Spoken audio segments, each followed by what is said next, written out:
Welcome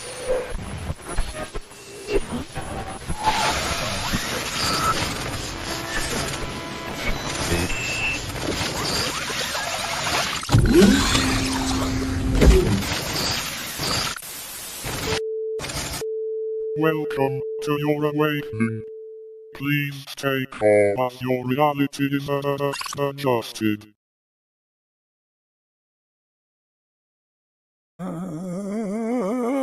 Good morning, Global Digital Gulag. I was having to sustain the A while I was flicking through tabs. But it works. Yeah. We're back. It's been 4 years. But we're back. I've crawled out from under the stairs. Well, I've been hiding for the last 4 years. Mm-hmm. Yeah, we dusted him off. He's back. Yeah, just check. Yeah, it's all going. New batteries. Live chat, not top chat. And I had to stop the setup I had going to my Rumble channel because it was overriding my camera to have the Rumble set up. But Pete set it up on the usual Starfish Troopers Rumble channel. Yeah. So we are still, I haven't got it open, but I'm sure people can let us know in the chat if it's working on Rumble all right or not. Let me check. Because it'll take me a minute just to get it open. It works. Yeah, cool. Right, okay, keep that muted and do the usual razor glass. Well, the toast, what's it called? Leo Toast. Yeah, whatever the characters are. Was it? Leo Caprio. It's from that movie Wall Street? No, wasn't it the one about the aircraft designer in America? Oh, that could be too. Can't think of his name off the top of my head just now. I thought Wolf of Wall Street. It might have been. I don't remember. I know it's an older film, isn't it? That's been out for a while. But yes, hello. Catch Me If You Can. Oh, that's the other one. Yeah, that one. That's the pilot. Yeah, that's the one where he plays the guy he pretends to be multiple other people. Something like 14 different people throughout his sort of like con man career, some shit like that. Was it Catch Me If You Can? Okay, yeah. Yeah, that was with the pilot. It wasn't play the pilot. Right. Who wasn't the pilot, an actual pilot. No, he wasn't. He was just a con man. Yeah. It's funny, there would be an easy way to solve that, you know, if everyone had the digital ID. You'd be able to see that he wasn't a real pilot. 9/11 wouldn't have happened. Yeah. They still had remote control planes, even, despite whether you had a digital ID or not. Wouldn't have made any difference. Right, I'm flicking through tabs.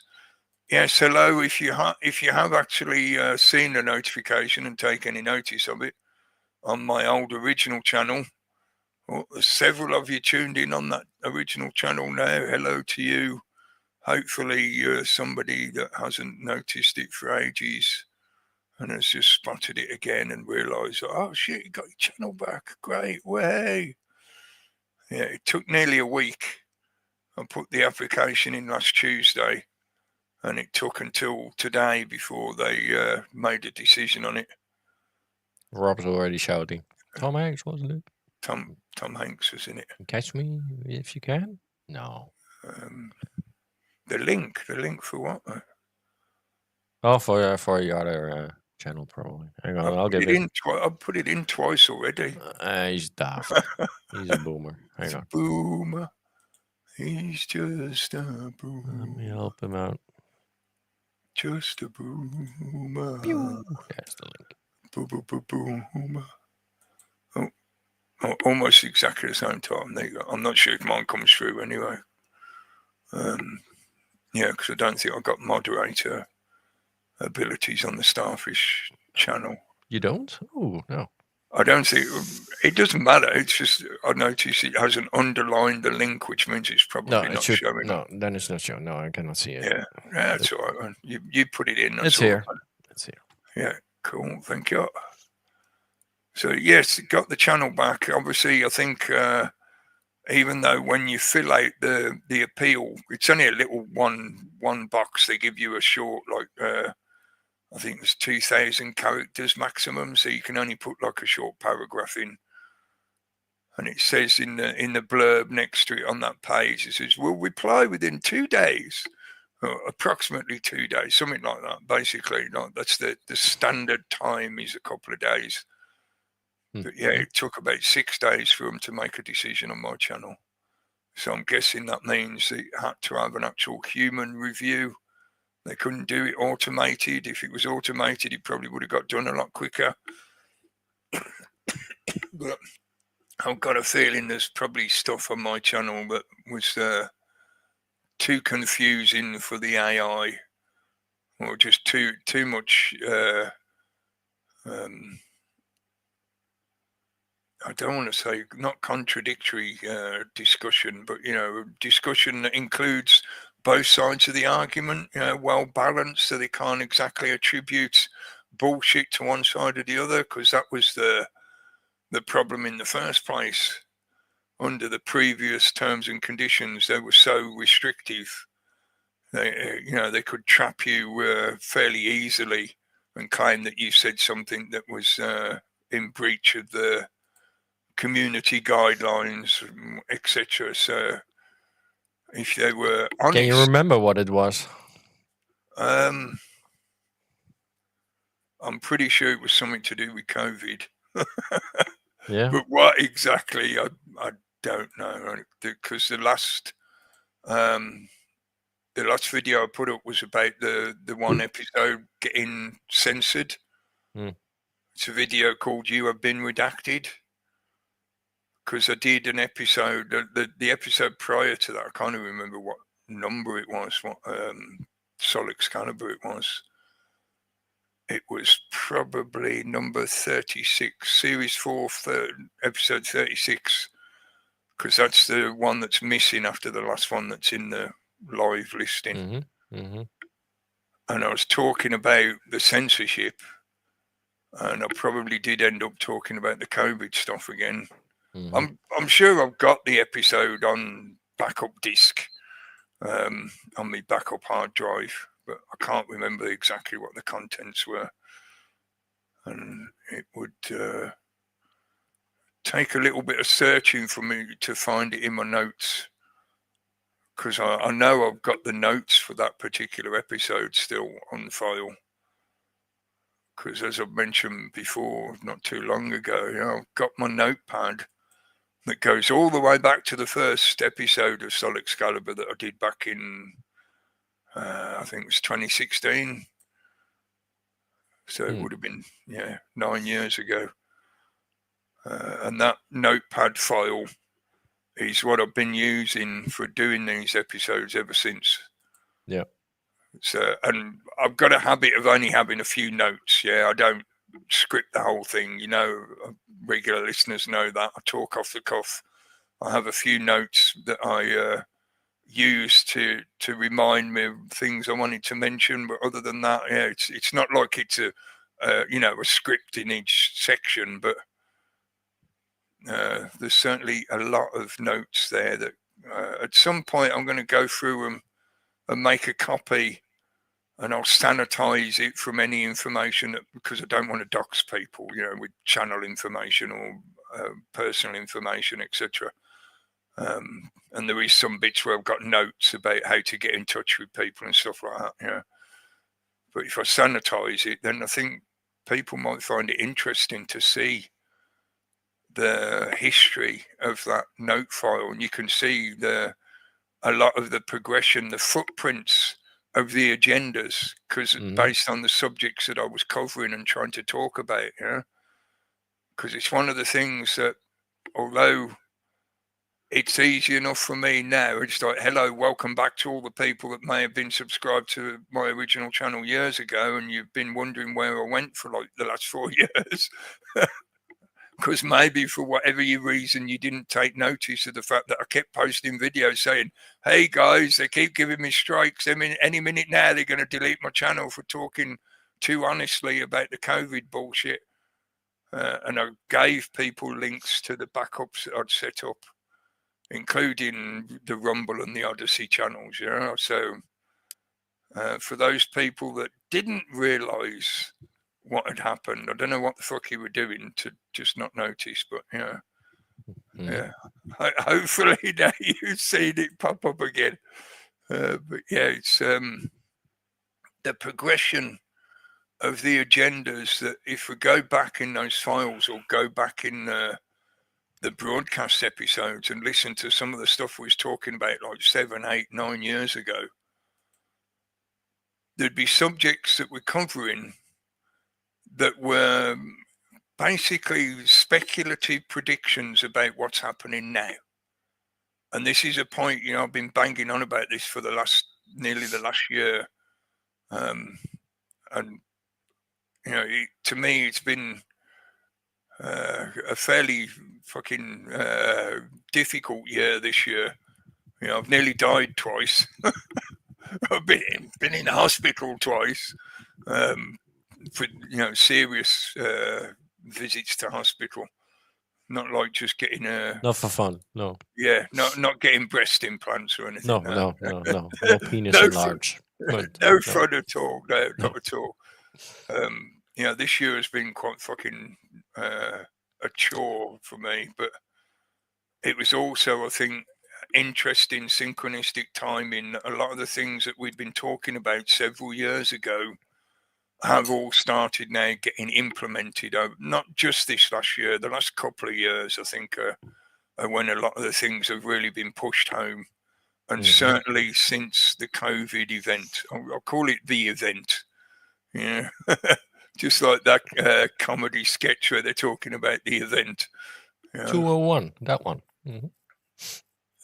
Well, that was Event 201, yeah. And that was just that was just COVID. before they announced it, wasn't it? Yeah. Yeah, I think we were sharing shit like that back then. We did. Yeah. We did cover it. We did shout about it. We said they were going to be doing something like this. Yep. I mean, Jeff C predicted it more than a year before, at least. He saw the patternation of where they were pushing people towards in a narrative sense. And with the what was it? The Olympics, right? With the ceremonies. And the Ebola, when they started doing the Ebola propaganda. And that was economic. I think as well, because where he was, obviously in Canada, they were a bit more in advance, because I think Canada was very much used as a tip of the spear for the whole lockdown narrative. I think because they've got a lower population, it's a Commonwealth country, part of the Five Eyes network. So obviously that meant it was under, I don't want to say easy control, but it was easier for them to implement the lockdown controls because of it being a smaller population. The population was highly focused into densely urbanized areas, the big cities. When you get away from the cities in Canada, the population number really spreads out, because there's not that many people that want to live out in the countryside in Canada, because some areas are quite harsh in the environment sense. If you go far enough north, you're in some fairly difficult living conditions at certain points in the year.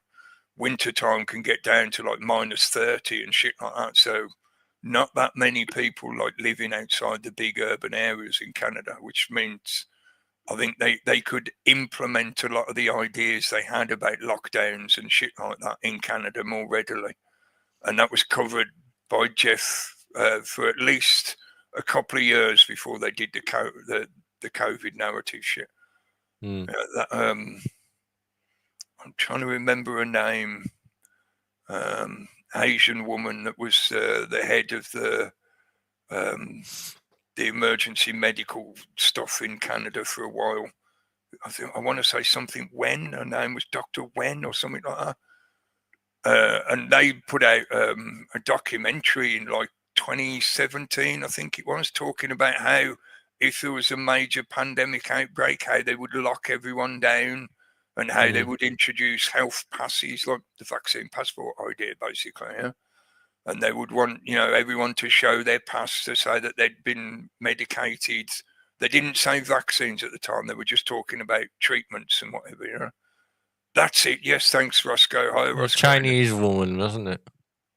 I think Asian. I'm not sure if she's Vietnamese or something. She's Asian. Asian descent. Yeah, I Yeah. can't remember where from, but yeah, Teresa Tam. That's her name. Thank you. And Tactical Gnomes put it in as well. Cool. Thanks, guys. Yeah, hello to everyone in the chat. Sorry I haven't done a roll call or whatever. Just, you know, saying hello in general. Hello. So I wanted to just get into stuff and talk about whatever. I haven't even mentioned the subtitle yet because I was too busy waffling about the original channel coming back. Yeah, it is sort of connected. I thought it was interesting the fact that there's been a few people, obviously, you know, we ourselves have pointed this out. There's been quite a few people recently that have got their channels restored. And funny enough, David Icke had his channel restored today as well. And like 10, 15 minutes after I uploaded my video, I saw a video come up from him saying, "Hey, I'm back on YouTube. I got my channel back." I was thinking, like, fucking hell, it's just this week, I think, because there's only like 1 week left. Well, maybe a little bit more than a week left. You've got until the 10th of this month. As far as I know, that's a carte blanche date for anyone that lost their channel in the event, or, you know, because of the knock-on effect of the event. But yeah, as far as I know, everyone's been given that deadline of the 10th of this month, the 10th of November, to get your appeal in, so that if you have lost your channel, it's been suspended, whatever, you'll have the ability, if you select change account on your drop-down menu, and it should still show up there, and when you click on it, it will give you a page where it says, like, do you want to appeal? Just click this button and it will take you to an appeal process. So yeah, I think there's been quite a few people recently that have had their channels restored. And as I pointed out in my little notification video, I say little, it was little for me because it was less than 5 minutes. Yeah, that's a fast video for me. Yeah. But as I mentioned in that, you know, this proves that they do not delete this stuff. We've mentioned this a few times over the years. You know, when you delete your account of Facebook, as another example, they do not delete the file. They just hide it from public view. But they keep it, and they keep tabs on you and your activity online. Yeah, there are Facebook crawler bots, what they call a crawler bot. You know, these are data gathering cookies that move around the internet, and whenever you log into certain websites, your browser, if depending on how you've got your settings, yeah, because you can block a lot of this stuff, but they're kind of like what's the word for it? The same bot architecture that they use to map the internet, you know, for the DNS listings and whatever, basically the address book of the internet. It's a similar kind of process for sites like Facebook, where they send out these automated bot systems that monitor activity online, usually primarily to do with active accounts on Facebook, but they also keep up the monitoring of deactivated accounts. So somebody like me who deleted their Facebook page in 2012, I think, maybe 2013, whatever, like more than 10 years ago, I deleted my Facebook page. I still get occasional notifications from Facebook. Yeah, Facebook still sends me a message every so often saying somebody I know, or one of my friends or family that was connected to my Facebook account, has posted something that I might be interested in looking at. So in other words, as far as Facebook is concerned, I am just not a retired account, but, you know, I'm kind of like on gardening leave. As far as they're concerned, I'm still a Facebook user. I just don't happen to be actively engaged with the site at the moment. Yeah, and I haven't been for more than 10 fucking years, but they still keep occasionally sending me something in the hope that I'll come back and start using this. 100 years from now, you're gonna get a message from your grandchild. Hey, Grandpa. Yeah. Little Junior has planted some cabbage on his sim farm. Do you want to come and congratulate him? Yeah. That's a lot of the shit they often get on you for the little app games and whatever. Like so and so has updated their home in their garden game. Oh yeah. Can you give it a like so they can get on it? Yeah, sure. Yeah. No, and it turned out as the whistleblowers came out over the years, it turned out that Facebook created those games. What was it called? Something Farmville. Well, I think it might have been called Farmville. I think it's been that long since I've seen that shit. But supposedly that was created by a third-party company.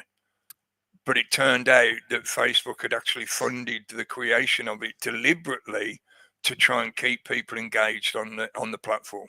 Yeah. So they gave you a little game that's what these days they call like an idling game. Yeah. You can leave it running and you just go back and click on it a little bit every so often, and then it takes so long for things to happen in the game, so you can leave it running on a browser and you sort of dip in and out of it. So they keep you engaged by encouraging you to come back and water your flowers on the game. Yeah, Farmerville, how ridiculous. Yeah, it probably was connected to all that shit, man. Subtle advertising methods and whatever. But yeah, my reason for mentioning all this is, as I was waffling on about the trail of evidence, because I've often tried to explain to people, this was something that I learned from the works of other people when I was reading and listening to how other people had researched a lot of this information that we're often talking about, things like the Agenda 21 stuff and the big pharma narratives and stuff like that. Yeah. If you can learn to do what is kind of like tracking in a real world sense, like tracking for an animal, a prey animal, or, to something that you want to take a picture of or whatever, you learn to spot the signs that show the direction that they're going. So you can follow them. As a tracker, you would look for markings on the ground. You'd look for spore, as they call it. You'd look for damage to foliage and whatever. And you could follow the line. And once you'd found a few points that mark out the direction that the animal was going, you could have a fairly good idea of their destination if you know the area. So, for example, if you knew there was a little lake just the other side of a hill, and you'd been following markings that show the animal going over that hill, you can be fairly confident in saying the animal's going to the water. Yeah, they're going to the lakeside. Yeah. Then you could sort of move quicker ahead, and you'd have to spend less time looking for tracks because you'd have a fairly good confidence that you know where they're going. In the same way as like following tracks in snow. Yeah, once you see the direction where they're going, you can get an idea of where that person was heading or where the animal was heading, whatever you're following. Yeah. So in the same way, if you look at the history, and this is why studying history is so important, you look at the history, recent history, obviously, because we're talking about current politics and that kind of current world's contemporary situations. You look at the history of what they've done, and you can get an idea of the direction that it's going. This is all the majority of people have done. People like David Icke, he studied not only their own documentation, but he's watched what they've done in the political circles over the years. And you can see a gradual stepping stone progression of where they're trying to take us. They might talk all big about, we're going to do this and we promise we'll do that and blah, blah, blah, like Farage's doing at the moment for the Reform Party. He's making all the usual promises of like, we'll fix Britain, we'll bring back jobs, we'll make the place secure, we'll do everything that you're asking of us. They can bloviate as much as they want. But when it comes down to it, it's going to be what they actually implement.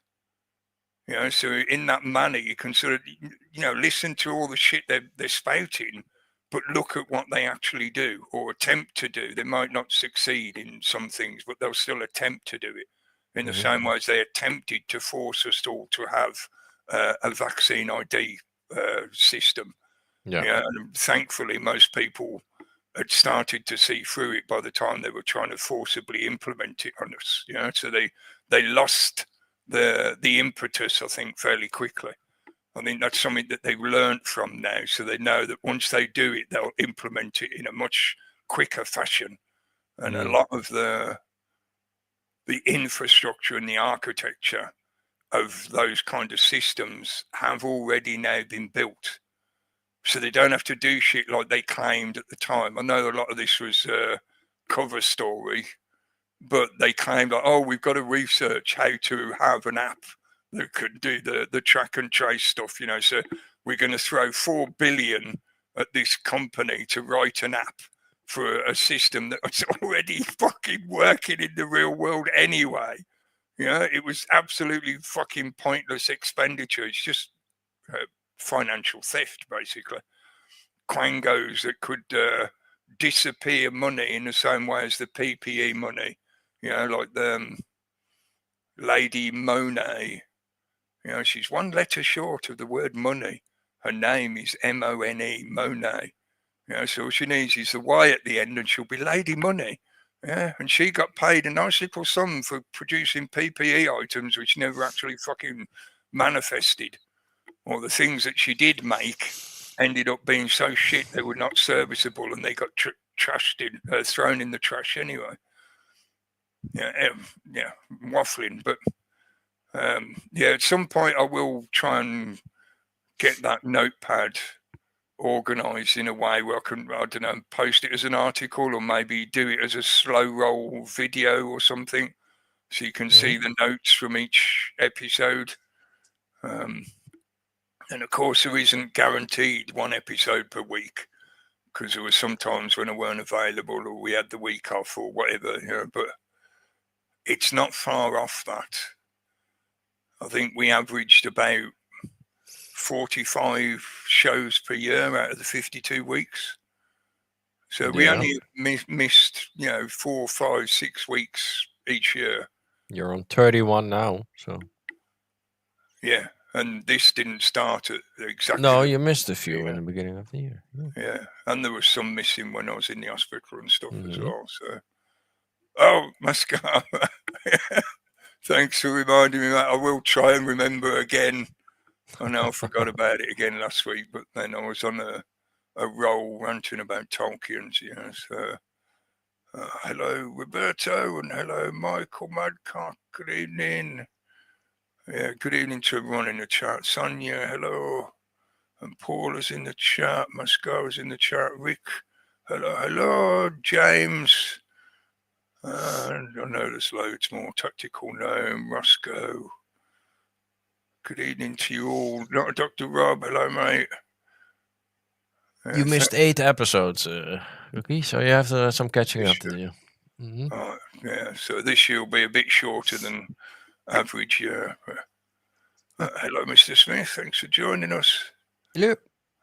Yeah. So this week, because it's back to the original channel, and I've waffled for like the last half an hour about this fact. Got the original channel back.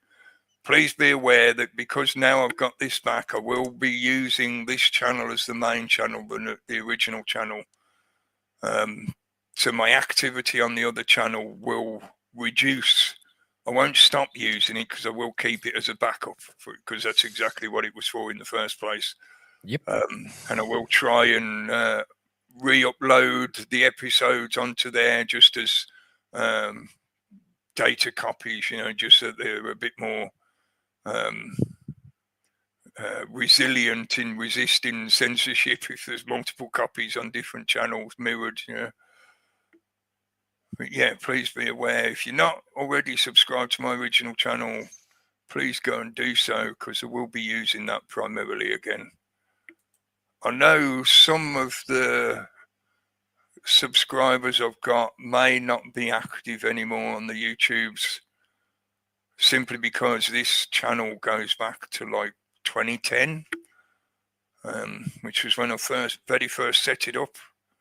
I wasn't doing these kind of broadcasts back then. It was just a YouTube channel in the way that most people have a YouTube channel. I wasn't really doing anything with it in that sense.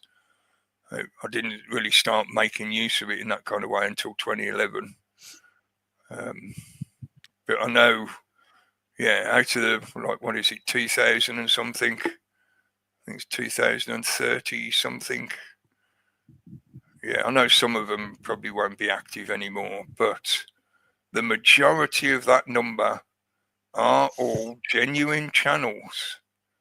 They're not bullshit. I've never bought subscribers. I've never bought views. I've never done the sub for sub shit that some people do, where they just basically collect numbers by, agreeing to sub the other person's channel and whatever. And I think it's why this channel was always... I should do that. Well, it's something that used to be more popular in the sense of it was a way of networking on YouTube, Yeah, among each other. I don't think that's a bad idea, right? So, and it was when YouTube... Well, we do that. We point at other people's channels all the time. Yes. So, yeah, sure. It was before Google bought it out. So you were still at that stage where it was more like a community service system. It was a community service platform. So people were more inclined to voluntarily network together because of the benefits of networking. The fact that you encounter people that would probably never find your channel by the algorithm or whatever. But once the Google bought it out and the advertising money got brought in, then basically YouTube got crippled by what are called multi-channel networks. Multi-channel networks are third-party private companies that you can join as a content creator, and they give you a certain amount of guarantee of traffic. So in other words, if you agree to join their club, you have to give a certain amount of airtime or coverage for their members. You have to recommend channels for the network, and they do the same in return for you. Yeah. But the difference is it's not voluntary. It's done for monetary incentives. Whereas what we do is completely voluntary. We still do networking, but it's all word of mouth recommendation of people that we think are worth your time. We're not just telling you to go and sub somebody's channel because we've been paid, we've been shilled to do that. We only, as far as I shouldn't speak for... Well, should I do the ad read now? This broadcast has been brought to you by... This broadcast is sponsored by Salve. Rob's Salve. Yeah, specifically Dr. Rob, not a Dr. Rob, I should be careful to specify. Specifically not a Dr. Rob Salve. I'm just checking in my media assets if we've still got the advert. I don't think we have we? I don't know, but I can find one. I think it got squeezed out. You might have to switch to the Starfish theme, which you can do if you want to. Swap. It's somewhere in my archive, and that's... Yeah, I'm pretty sure it's in the Starfish theme, isn't it? Very deep in my file folder somewhere. For some reason, it won't let me swap out of the Excalibre theme. Oh.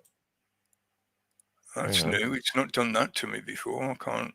You should be able to do that. Hang on. Yeah, you should be able to just change to Starfish. Yeah, it wouldn't let me do it. Ha! I can. I wonder if that's because I'm using this other channel. I don't know. I'll have to check that. No. Yeah, have a scroll down. There's no... I don't see it. No. Oh, well, I'll have to look up a file and then I'll... Yeah, we'll have to do it in a traditional fashion. You'll see not a Dr. Rob in the chat. Look up his channel on YouTube if you're not already subscribed to him. Go and check out his channel. Go and subscribe to it if you're not already. And on his channel will be a contact email address for him, and you can get in touch with him and ask him about his fantastic self. Yeah, get yourself some of that. It's good stuff. I've got mine here. Where the hell did I leave that? Oh, here maybe. Hang on. Oh, it smells lovely. But it's not just about the smell, it's about the content, obviously. Yeah, it's good stuff. I think I got one. I think I got an ad.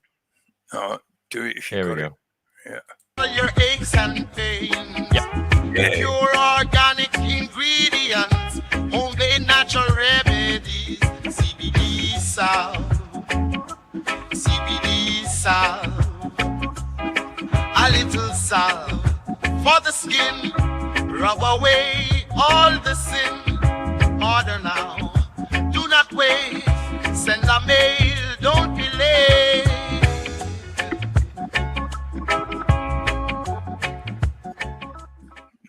Yeah. Come on. That's probably a good point to remind people, of course, because they put the original channel on hold, basically. As I said earlier, they didn't delete it, they just put it on hold. But yeah, it would have disabled any notifications you had set for the channel. Mm-hmm. So if you were subscribed and you're not getting notifications, that'll be why, because they wanted to give you, as the viewing public, the impression that the channel had been removed, deleted, but it hadn't. It had just been put into the shadow, basically, into their data file. Mm-hmm. Oh yeah, it's what the Halloween image from the back. I don't really want that, considering that was for last Friday. Find something a bit I more. think I don't know. UK saying his YouTube is from 2006. I think mine is too. Oh, look it up. Yeah, well done. Right? Well, the original one, but I still have it. But yeah, that was when it first started, wasn't it? 2006. Pretty much, I would say. Yeah. I didn't make an account back then. I was using it from like 2007-ish onwards. I have to look. I think it's At the time, I was still using what was called Google Video. And I think I mentioned this just a couple of weeks ago. There was a website called BBC 5, which was a deliberate piss take. It was a parody of the BBC service, but they were a really good website that used to host lots of documentaries and podcasts and stuff like that. Yeah. I don't know if they still exist. They might still be there, and if they are, there's a lot of good stuff on there. If you've not seen their site, there's a lot of good documentaries on there. But yeah, I didn't really start making use of YouTube until about 07, 08, something like that. And then I didn't need a channel really until I decided I wanted to upload some videos, and that was like 2010. And actually, I think the very first video I uploaded was a music video that was made of a home recording of me and some of my mates playing some cheesy blues, some 12-bar blues. And I'd use that as like the backing audio, and then I'd put some pictures of me and my mates on from when we went to Amsterdam, I think it was. The one time we was in Amsterdam, we went and did a load of mushrooms and stuff. Yeah, that was it, because we were. I remember we were stuck in the apartment, staring out the window, watching all the people walk past, trying not to lean too far out the window because it was one of those really tall, narrow buildings. The traditional canal side buildings.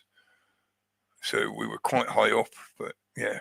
Anyway, that was all the way back. I didn't start in 2006 with an actual channel. Okay. But this channel is a bit old. It's been going for a while, but it's still not got a digital ID built into it. I think I should mention the subtitle there. If people haven't already read it, I think you might be well aware, if you live in the UK, you'll certainly be well aware of this because it's been filling up the news for the last day or more, day and a half or so. But there was another stabbing attack here in the UK. This time it was on a train. And according to all the media, which the newspaper media anyway, have been running with or most of them had a headline that went along the lines of "The devil's not going to win," which is allegedly something the perpetrator was shouting while he was attacking people on the train. Thanks to not Dr. Rob for covering this on his daily short, where he covers the day's headlines from the newspapers. And yeah, when he was reading through them, every other newspaper, maybe more than that, like 70% of them, all had that statement as a headline. So they're obviously, you know, were making use of the perpetrator's own rantings and ravings to create a certain narrative framing about the situation. You know, this guy was shouting about the devil's not going to win while he was trying to stab people. And according to the reports, it seemed more that he was concerned with hitting as many people as he could, rather than trying determinedly to kill each person at a time, if that makes sense. You know, it wasn't like he was determinedly attacking one person until he could convince himself they were dead. Yeah, he just seemed to be moving down the train, trying to hit as many people as he possibly could. Mm-hmm. Yeah, I don't know how else to describe it, and that's just based on the small amount of details that's been made public so far. There's probably going to be more details coming out as we go, because initially they said there was 2 people that were arrested, but I think the one guy, it turned out he was a victim, and he was probably trying to fight the guy, you know. So some of the reports, like usually happens with these kind of events, some of the reports were garbled to start with. But yeah, supposedly he was shouting, "The devil's not going to win."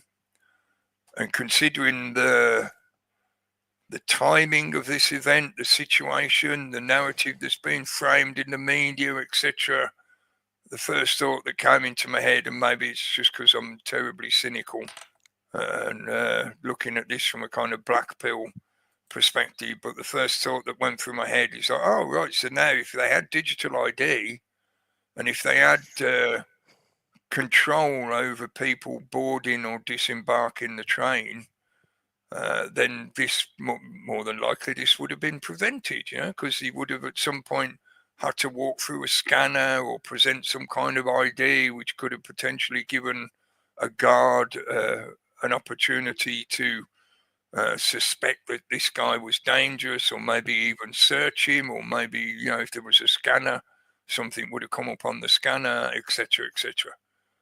So basically, is this event another potentially, and I am just speculating here, another potentially crafted event to use as propaganda to push this idea of digital ID?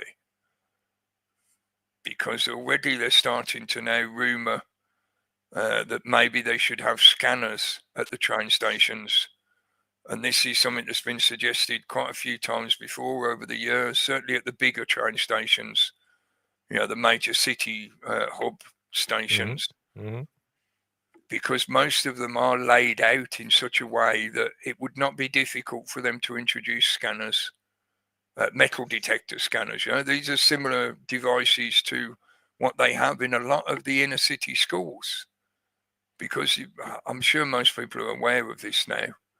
But if you wasn't aware, a lot of the inner city schools in particular, you know, I know that sounds bad to say it that way, but it's just the reality of it. There's a lot more aggression in the inner city zones. There's a lot more ghettoization and stuff like that pushes people into crime or criminal behavior. But yeah, a lot of the major schools have metal detectors on the entrances and exits, you know, so you can't get into the school without going through a knife check or a bag check. You know, the children are usually subject to random checks as well. If a teacher suspects something, they can demand to see what's in the kid's bag, you know. Yeah. So places like that are already being introduced to and indoctrinated into a digital surveillance system. because for most of those kids, they don't get in and out of the school without presenting their ID. And for a lot of them, that is some form of digital ID that's been created for them as a school attendant, a school student. That might include a certain amount of biometrics, such as a fingerprint or a face scan, a ID that includes a face image, but unbeknownst to most of the users, in the same way as with the UK passport, that face image, that picture, has been stored as biometric data. So it's not just a picture in a passport so that some guard at a key station can look at it and go, oh yeah, that looks like you, and they look between you and they look at the image and go, oh yeah, it looks like you, yeah. No, these are actually images that are scanned and recorded digitally as facial recognition data. So they're digitized in such a way that the data points are taken from the image and turned into a numerical code, a hash code, that can be attached to a profile that is then attached to your identity. So in effect, it's not in effect, it is literally a biometric data ID system. So most of the kids are already being indoctrinated into living this reality of having the expectation of presenting some form of digital ID or confirmation of digital ID, because even if they show a little card, the card is connected to a profile that's stored on a computer somewhere about them, a digital ID profile for that child. So they might only have to present a card or look in a camera or press a thumb scan, a fingerprint scan. But that means it's connected to a digital profile somewhere in a computer system. Yet it has been building up for a few years, right? Yes, I know. And it's not just libraries, it's a lot of the canteens. The children don't get access to the canteen without presenting their biometric ID. The excuse being that it's used to track those children that have some kind of special need in their diet, or they're in receipt of some kind of benefit. Remember the free breakfast shit that Keir was so insistent to tell all the public about? There's been a thing recently in the last year or so, well, certainly since they got elected. He likes to make a point of telling everyone about how they've done such a great job of presenting free breakfasts for all these poor and needy children in the country. There's two things about that. One is, why the fuck are there so many poor and needy children that don't get a breakfast at home? What the fuck's going on with our nation, with our country, with our infrastructure and society? There's that many children that need some kind of help to get a meal, in 1 meal per day, breakfast. And also, the excuse is that it's so that those children will be provided for by this extra special gift from the government, in other words, you, the taxpayers, that these children get a free breakfast club thing in school. That means they have to be tracked. To make sure that somebody isn't cheating the system and getting something that they're not meant to get for free. It's just a cover story excuse to introduce those children to another register system that is going to be digitally based and digital ID required. Indoctrinating the children to live in a society where they consider that kind of thing to be perfectly normal and just part of everyday life. You want to get some food? You've got to show your ID. Now, that's taking it to a further extent. At the moment, they're being indoctrinated to the idea that to get some kind of free handout, they have to have some kind of ID. So Okay. if they're... Go on. If I give a kid £10 and I ask, or I say it's £6.66, can you give me the money back? He's lost. A lot of them are fucking lost at the moment. I agree. They look at this like, what? Basic education is very lacking, especially when it comes to things like basic cashiers, like, they're so used to you paying with a credit or your phone or whatever, right? And then you hand them over some fucking pocket change, right? All the small, and they get confused like fuck. Yeah. They don't know that anymore. They're not used to that. They're so used to beep beep beep beep. I mean, when beep. I was going to say I'll be showing my age a bit here, but I think most people are aware that I'm in the older generation. But when I was a kid in school, it was considered not allowed. You'd get yourself into trouble. You'd get yourself into detention or whatever if you used a calculator during your maths class, unless you were actively instructed to use one for part of whatever we were doing. Occasionally we were allowed to have calculators, but that was usually meant that we were doing some kind of higher level equations that required doing cosines and sines and shit like that. So we didn't need, but it made sense to make use of a scientific calculator that had square roots and cosines and whatever built in. But normally, no, if you were caught using a calculator, that would potentially be a detention because you're cheating.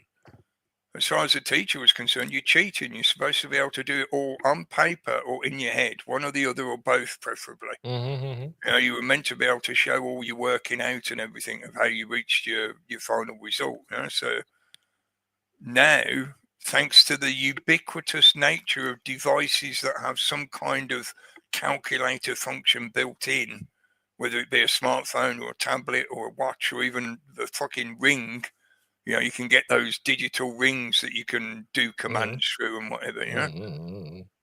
Why this is the young person's attitude, I know, and this I don't think is a natural response. This has been an indoctrinated response.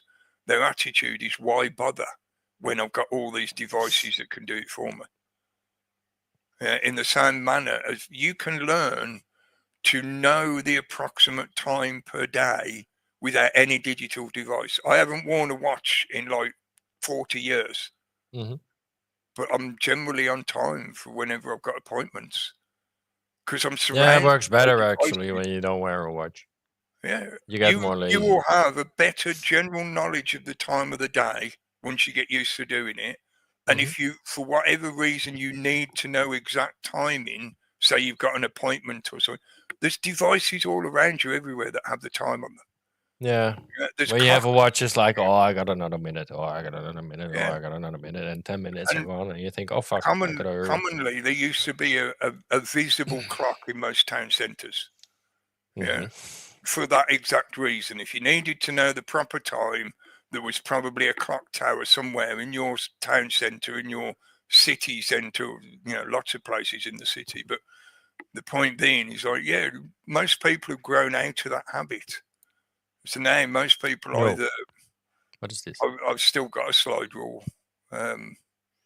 A slide ruler that you can slide and measure. You can use it. Yeah. Not just for measurements, and you use it for doing calculations. Right, especially things like simple formula calculations, like sine and square root and stuff like that. You can do that on a slide rule. That's what it's meant for. It's an app now. It's like it's a little bit like a self-contained and slightly overly complicated abacus. Because somebody who knows how to use an abacus well can do complex calculations with just a simple abacus. But the point being is most people, given the choice, will choose the path of least resistance. And what that means in general is most people will choose the easy path, the safe route, the comfortable path where they don't have to put in much effort. And I know people can get stuck in an endless argument about whether they think somebody is lazy and the problems of kids today being lazy and blah, blah, blah, blah. I'm not really talking about the concept of being lazy in that kind of way. I'm talking about the way that most people will choose an easier option if it's available and seems to them to be functional for what they need. Why bother doing something that they would consider stressful, like doing mental calculation, when they can just do it on the till in front of them at the checkout? Beep. They won't do it because it's seen as being a pointless waste of time and energy. It's giving yourself something difficult, or they see it as being difficult, yeah? Giving yourself a difficult chore to do when it's not necessary to do it that way because you have a tool right in front of you that will do it for you. So it's not necessarily that they're being lazy. They're being actually efficient. That's that they might not think of it that way even, but that's what their brain is choosing because our brains are trained through survival requirements, and survival is benefited through efficiency. Sorry, my God. But it's progress, Cookie. Yeah, that's Progress. part of it. Right? We used to live by the oil lamp, and you had to shovel coal to get heat and go outside to have a shit. Chop wood, even, yeah. Yeah. Or Chop pump wood, water. carry Actually, water. pump water. Yeah. You know, That's so one of yeah, my that's favourite. progress, Cookie. It's progress. But you know, I'm not against the technology and progress, but we have to be aware of the dangers of all these things because it's so on the nose. Like, you know, all the risks that you're getting yourself involved with, and the biggest one, or the most obvious one, is you're giving up your privacy, right? So not only your privacy, you're giving up yourself, basically. No. You are opening the door, which sounds like a bit of a contradiction. Facebookification of fucking your whole life, yeah. It is sort of a counterintuitive inversion, the way they trick people into this shit, but you are opening the door to creating a mental prison. Because I think it's easy to argue that there is the potential. I'm not saying this is an absolute, because you can learn to bypass some of this stuff in a physical sense. I'm talking about, yeah. But it can easily be argued that in a physical sense, you are already a potential prisoner. Like we mentioned, the fact that they're talking about, they're rumoring about putting gates and scanners on train stations. Yeah, that makes them the equivalent of an airport or a seaport. You are in effect a prisoner to this landmass, because you are required to show identification and prove that you have permission to leave. Yeah, if you just want to go out of the country and go somewhere and do whatever the fuck you want to do that you're paying for, you're not asking for any assistance financially, you're not asking for any special consideration, you just want to go to a different country, you have to prove that you have permission to be allowed out of the country. That means you are in effect a prisoner. And that prison environment can be reduced to the size of your own home. As in the metaphorical walls can be drawn in until you're literally imprisoned within your own home. Yeah, they can claim to have the authority to force that upon you, but it's an abuse of authority, which is another debate. But the point being is, physically, it can be argued that we are already potential prisoners. And I say potential because we live under the permission of those that claim authority over us. So we are allowed to go about our day physically because supposedly we are trusted to have permission to do so. As soon as we breach that trust in some way, like this guy attacking people on the train, he should be locked up because he's proven that he's an abject danger to other people. Yeah? When I hear something like that, I think trains, planes, automobiles, right? Oh, here we go. Like it's the soft target. It's well, it's like with 9/11, right? It was the planes, now it's the trains, and next it's the automobile they're going after. It is, but they have been because they have been using cars as weapons, right? So you cannot drive your car in the city centers anymore.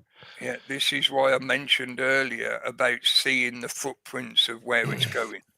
Yeah. Because I was trying to use that. You know, I'm long-winded anyway, in the sense of it takes me a while to get to my fucking end point. Yeah.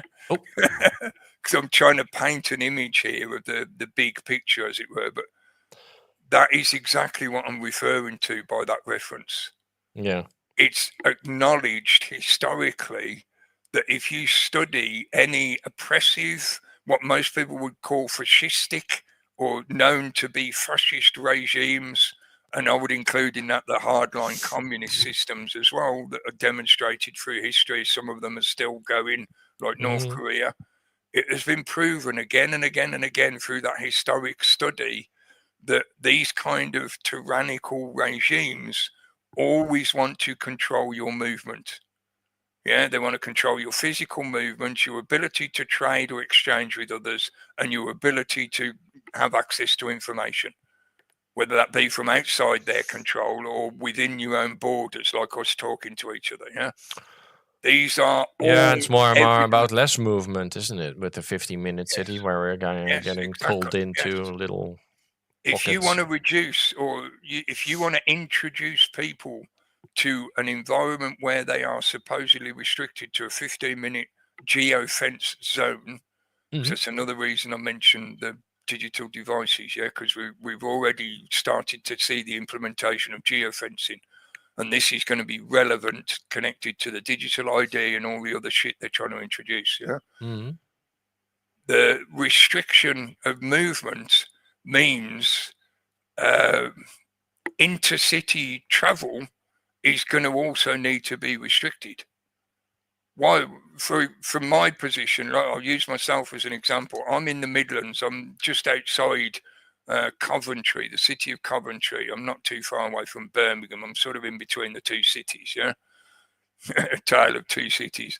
But the point being is, if I wanted to go and get a train ticket to travel to, say, Glasgow, they could turn around and say, well, why do you need to go to Glasgow? You've got everything you need in your 15 minutes. Yeah, your 15-minute zone covers everything you need. If there's something you need from Glasgow, you could get it mail order. You don't need to actually travel there. It's kind of like when you go to the bank and you want to get your money and they ask you, hey, what do you want to use your money for then? With it? Yeah.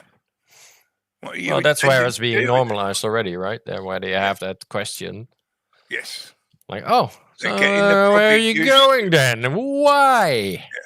Yeah. At the moment, depending on where you are as well, because different countries are enforcing it worse than others. Like in Australia, they're enforcing it quite hard. Yeah? China's very good. Yeah, China's definitely. There's a outright restriction on how much you can spend, and they're talking about bringing that in here. Don't think it's no coincidence that they've reduced the amount that you're allowed to take out of the ATMs in cash. Yeah, I know. At the same time, they've introduced this idea of if you ask for a certain amount from your bank account, they're going to start asking you questions. And at the moment in the UK, they cannot outright refuse to give you your money, but they can put conditions on it in the sense of if you want above a certain amount, you have to bring them some kind of proof of what you're going to be doing with the money. Yeah, I think it's up to 2,000 at the moment in the UK. You can legitimately ask for £2,000 over the counter and they can't question what you're doing with it. But if you want more than that, they will ask questions and they claim they have the right to restrict your access to that money. So if you don't give them what they consider to be a good enough excuse for what you're doing with the money, they can refuse to give it to you. Now, as far as I know, that is still in a sort of legal grey zone. Because the problem is, as far as I know, there's no actual legislation in place that gives the banks specific permission or specific legal authority to do that. But the banks claim that they have that authority by implication of the fact that as soon as you deposit the money with them, it becomes their asset. So they're not actually giving you your money back. They're giving you access to an asset that they claim illegal ownership of. It only becomes your money again once it's actually in your hand. Yeah, once they've handed it over and you've literally physically taken it, then it's yours again. Yeah. After tax, it's your money. Oh, yeah. That's another cherry on the fucking cake. But yeah, the introduction of restrictions of movement. This is an inevitable progression of every tyrannical regime. Primarily, they start with information, which is why when they take over a country, the first place they go is not the parliamentary building per se, not the place where all the politicians are. they go to the media and the communication centres first, as well as military installations, of course. But in terms of the civilian infrastructure, they don't go to the Parliament or the Council House first. They go to the local radio station, they go to the TV station, they go to the media connections of communication technology. Yeah, because they know that the most important thing is the information you have access to, because that governs you knowing what they're up to and blah, blah, blah, military security and whatever. Then they will want to take control of your ability to trade, and then they'll want to take control of your ability to move around. It's in every fucking dictatorial and tyrannical regime. They do the same progress. Yeah. So to me, it was, I'm not saying this just out of like, oh, let's look for a conspiracy where there might not be one, just for the sake of being cynically conspiratorial. No, I think there's some very deliberate actions that have been taking place, one of which could potentially be this attack on the train. Well, because it turns out the guy they've arrested, and they're now saying they're going to charge him, he's known for 4 other recent incidents. The day before this attack on the train, he went into a barber shop and was threatening to attack people with a big kitchen knife. He had a big kitchen knife that he was waving about. But one of the things, like I mentioned to you before we came on live, that one of the things that there hasn't been mentioned that to me makes me wonder about a possibility is the fact that the barber shop he went into was Asian owned, or it looked like there were Asian owners. There were Asian guys working in the barber shop. People he attacked on the train, the one other guy that initially got arrested because they thought he was part of the attack, turned out to be an Asian guy. So I was speculating whether, if this perpetrator, the actual criminal, he was a black guy, maybe he's outright racist against Asians. So he was deliberately attacking anyone he saw that he thought was of Asian descent. But then we get this sort of overlay of the devil's not going to win, which gives this kind of impression of some kind of religious motivation. So they could attempt to attach it to like the Christian right-wing stuff that they've been trying to promote as a narrative. Possibly. I'm just speculating through possibilities based on a lack of information at the moment. But supposedly somebody was shouting Allah Akbar during the conflict. But it turns out, like I said, they've released this one other guy. So I speculate whether maybe he was just shouting that while he was fighting with the guy with the knife. Yeah, because it's a common phrase used by Muslims when they feel under threat or in danger, or they see something. Yeah, it's not just terrorism. No. Yeah, it's no. Not, oh my God! Oh my God! The equivalent of us shouting Jesus Christ or oh my God. Yes. Yeah. So maybe that's why people heard that phrase being shouted. And maybe that's why the police are now saying it's not terrorism. Because even though I'm sure there's a lot of people out there that want to add this to the litany of events that have happened recently, and I don't disagree with that. It's like, yes, this looks like it's a MIHOP, or maybe a LIHOP, in the sense of they knew this guy was already violent and a bit crazy. So they've just allowed him to carry on out in the public, hoping that he would. Well, is there something for what normally would happen with him then, right? If he's, I mean, prior to this time.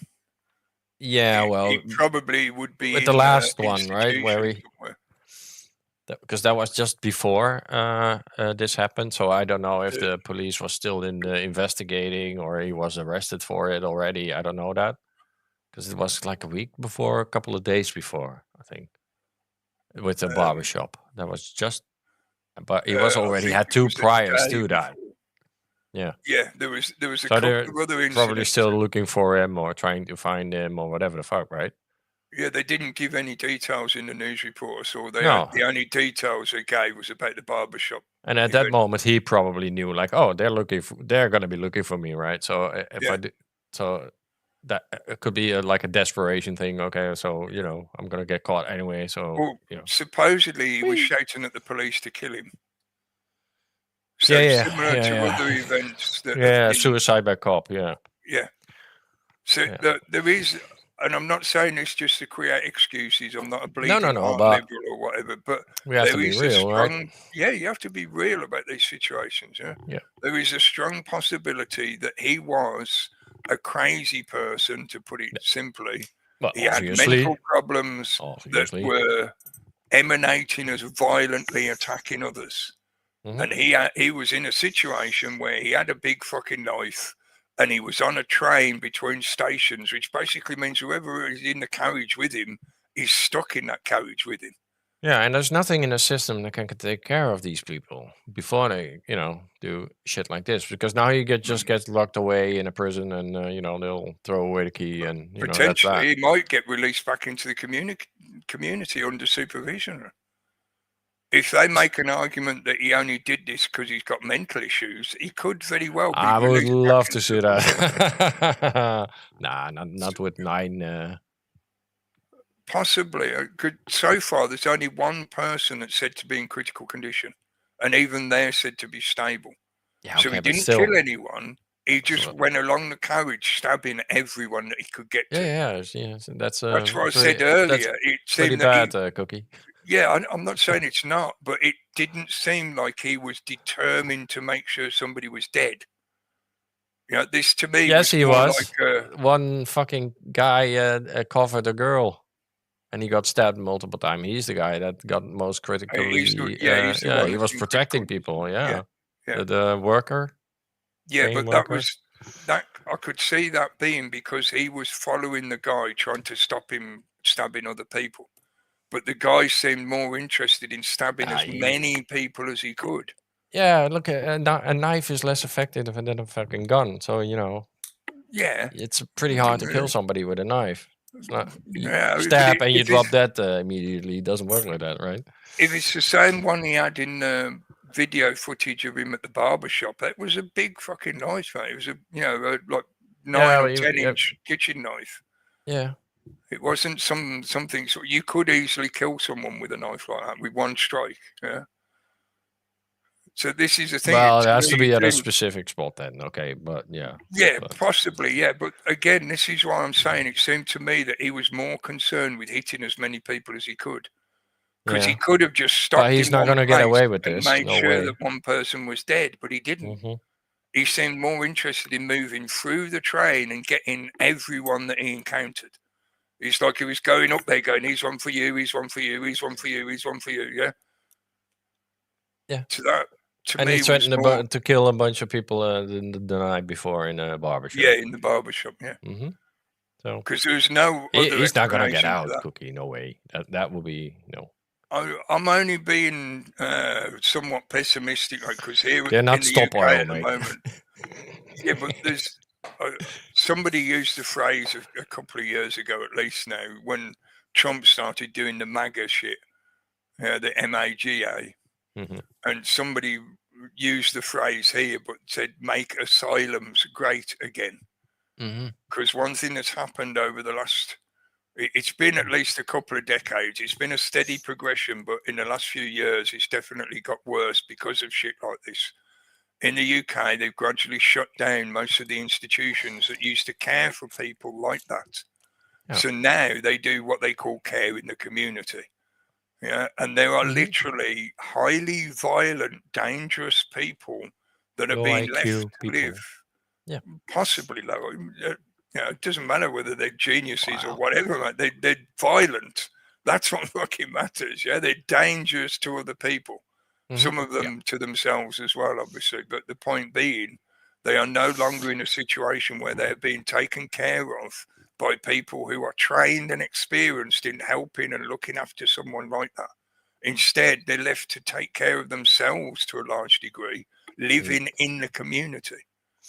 They usually get monitored. They'll be on a register. Somebody might occasionally interact with them to check on them. But other than that, they're expected to look after themselves. And most of them can't fucking cope with that kind of life environment, yeah? They wind themselves up into a crazy, manic state, and then they go and do shit like this. Yeah. because that's potentially what is going on with this guy. And like I said, I'm not trying to defend him in some kind of bleeding heart liberal fashion. I think he needs to be put away, because he's obviously a danger to people. But what I'm trying to point out here is this, as far as I'm concerned, this situation was avoidable. Because of the fact that they've decided that people with these kind of mental issues are going to be put into the community, because it saves the government money running institutions to care for these people. So now we've got a situation where they create a higher percentage chance of you encountering some kind of violence in your local neighborhood. And when you compound that with all the other things they've been doing over the last few years, like bringing in illegal immigrants, etc., this is all a deliberate progression, a stepping stone progression towards making your community environment more and more dangerous. Let me give an example on what I mean, right? Why is there nothing for these people? Okay, so if I want to change my gender, look what's all available for me. Yeah, loads. Yeah. For that fucking mental illness, yeah? Okay, so obviously these people have mental issues and they should be helped, and it should be prevented that they, turn into a fucking maniac lunatic with a knife, right? Just like a lot of these people should be prevented into turning themselves into a tranny or whatever the fuck, but because it's a bad life choice. You should not do that. It's not a good idea.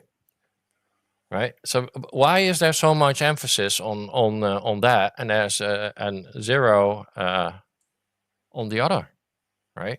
Because that's the problem. I said because there's a reason why he got let go 2 times, because there's nothing for that guy to help him. He gets put in prison for God knows whatever, causes a lot of shit there maybe, and they're like, fuck, get rid of him.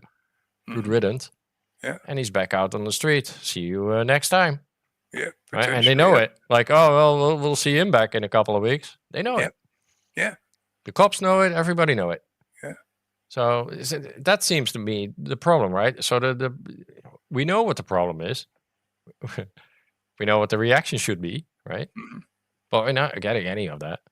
And on the train station, how are you going to do that? Like, you're going to do the digital ID face scan. You're going to go to gates, okay?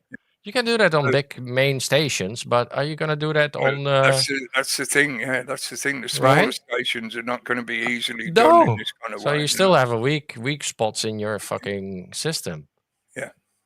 So unless you reduce the number of stations like that are problematic to secure. Yeah. And you leave only the bigger stations. We look at it in a similar way to the hospitals. Yeah. They've gradually reduced the number of smaller hospitals and claim they're doing us all a favour by amalgamating them. That's more efficient. It's efficient for their money, their bean counting. Yeah. But the reality is it's not efficient for the patients. Nope. And there's less availability.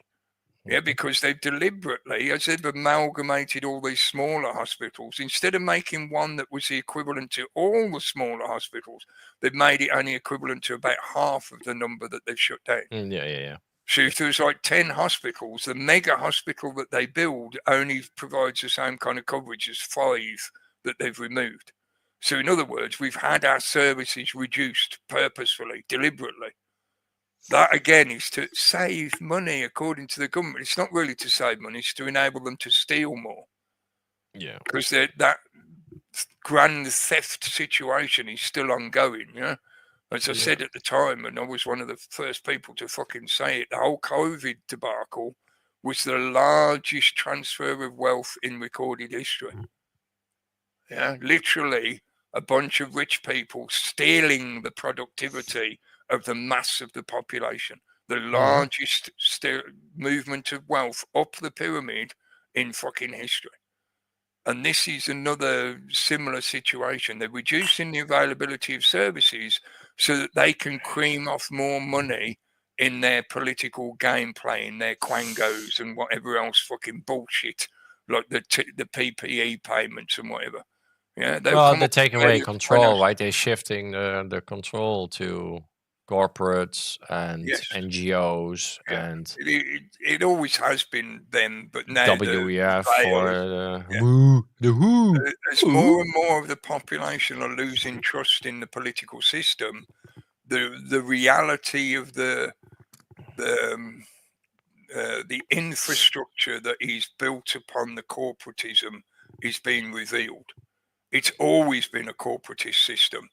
They just made a better job of disguising it in previous decades and centuries to give people the impression that you had some kind of choice or say in the way that you were governed. You've never had a fucking choice. You've always been governed like tax cattle, by the corporate interests that are the foundation stones of this corporatist system. It's always been corporatism.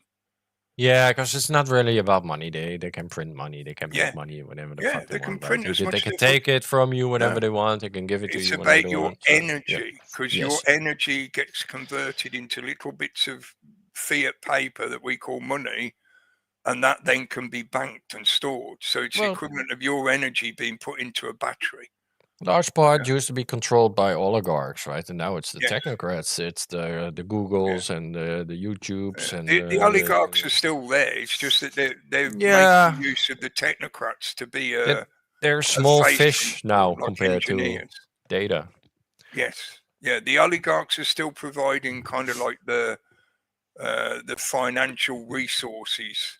And the actual resource wealth, the access to mineral and other resource commodities.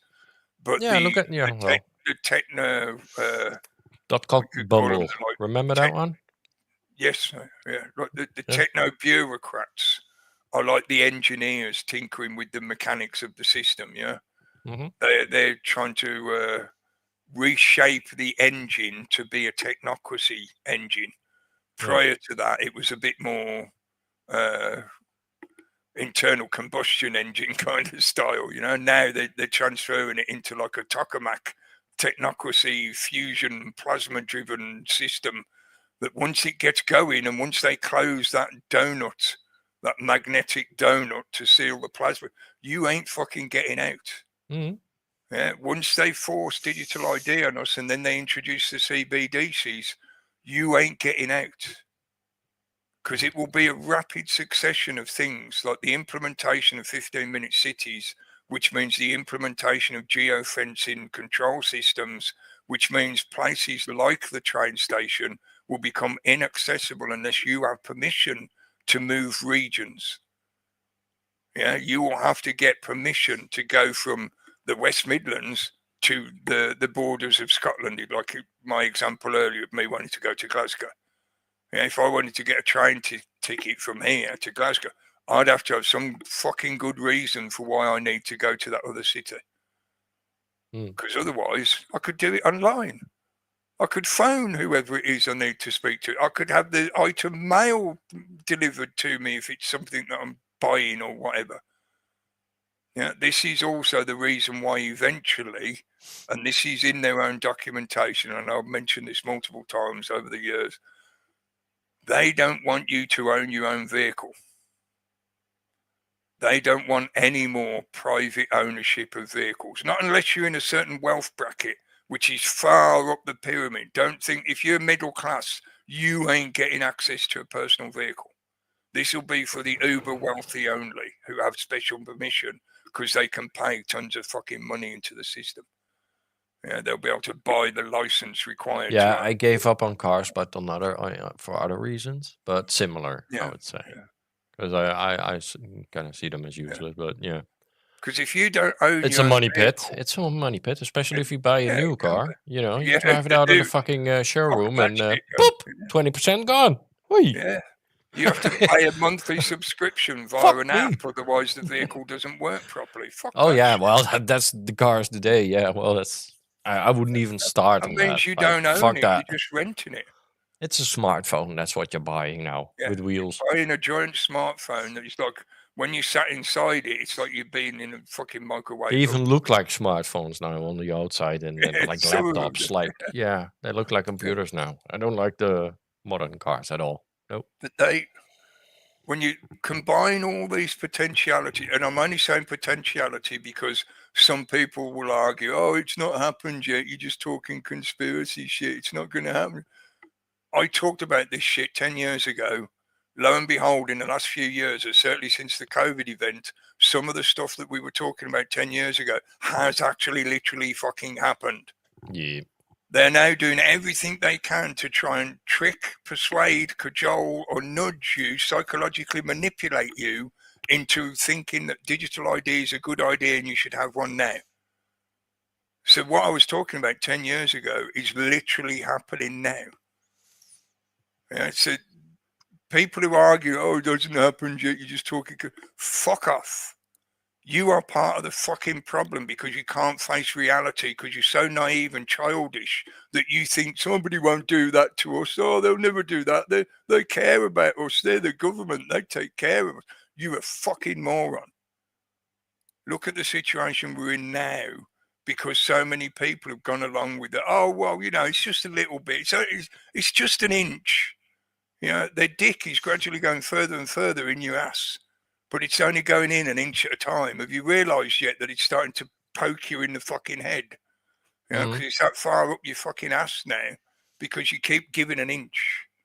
They ask for a mile so that you give an inch. You know, I haven't used that phrase for a while, but so before I dig that out again, yeah? This is part of their trickery. They'll say something extreme or talk about how the only way to fix it is with a really extreme idea, so that you'll agree to the not quite extreme idea. So when they say like, oh, the only way to solve this problem of people getting stabbed on trains is you'll have to have like a metal detector on every train entrance, you know, just like at the airport, you'll have to get scanned every time you want to get on a train. And people will protest against that. They'll say, oh, no, we can't have that. So they'll turn around and go, well, yeah, digital ID means we could know who the people are when they get on the train. Oh, okay, yeah, we'll do that then. Because it's not as extreme as having the whole big security setup put in place, yeah? They ask for a mile so that you give an inch, and they've been taking inches year after year after year now. Yep. And you cannot predict the future, but you can predict what people are doing. People are, you know, people are people. People are people. Yeah.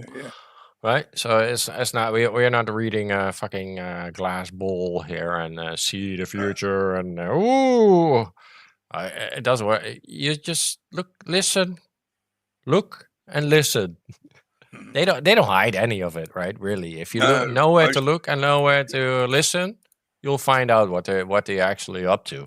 Yeah. Larry Fink, there are plenty of quotes of him how they are willing to fucking take everything and tokenize all the shit and all that. And the same for Klaus Schwab and same for Bill Gates and same for all those billionaires. They're not hiding it at all. Yeah. You just have to listen. And to use psychological manipulation on you to make you do what they want you to do. Yeah.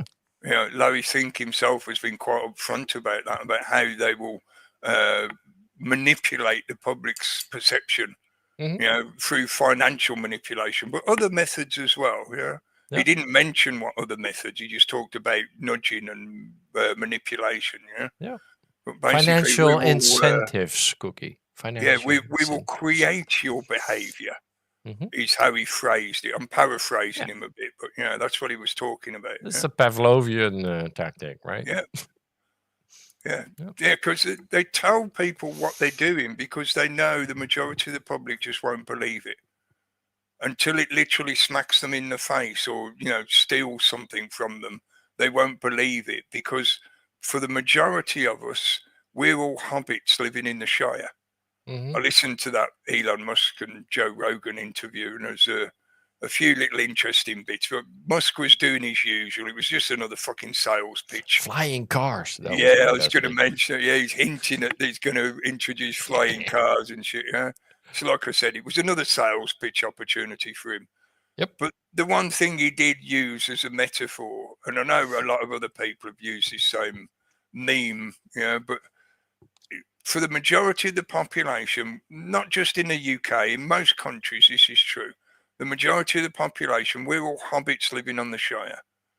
We don't really have to interact with the risks and dangers of life out in the big, wide, crazy world. Yeah, in other parts of the world, you live a very precarious lifestyle because of the risks that are in your environment. Yeah. In most of the Western nations, we have a fairly good situation in terms of our safety and security in general. And that's been true for a couple of 100 years, probably, certainly the last 100 years. But that's obviously been a trade-off because it's allowed these control freaks to secure more power for themselves to the point where they brought us to where we are now. Yeah. But my point is for most of the public, you're born into and you grow up in an environment and you're surrounded by people who have an attitude of, oh, the politicians will never do that for us. They're there to take care of us. You know, our government would never do something like, oh, no, of course not. They care about us. All this attitude of a naive child believing that they're being protected by a pseudo parent, the politicians in the governmental buildings. Yeah, that pseudo parent is taking care of you. They're dealing with all the risks and the dangers for you. So you can live your little fat hobbit lifestyle where your only real concerns is how much cheese you're going to have with your dinner tonight. Yeah, that's, I'm being a bit silly with the example, I know, but that's generally how most people go through their lives. Now, I know in recent years, for the majority of us, you've been under much more stress and there's been a lot more anxiety created on purpose, deliberately, by the system to push certain agendas.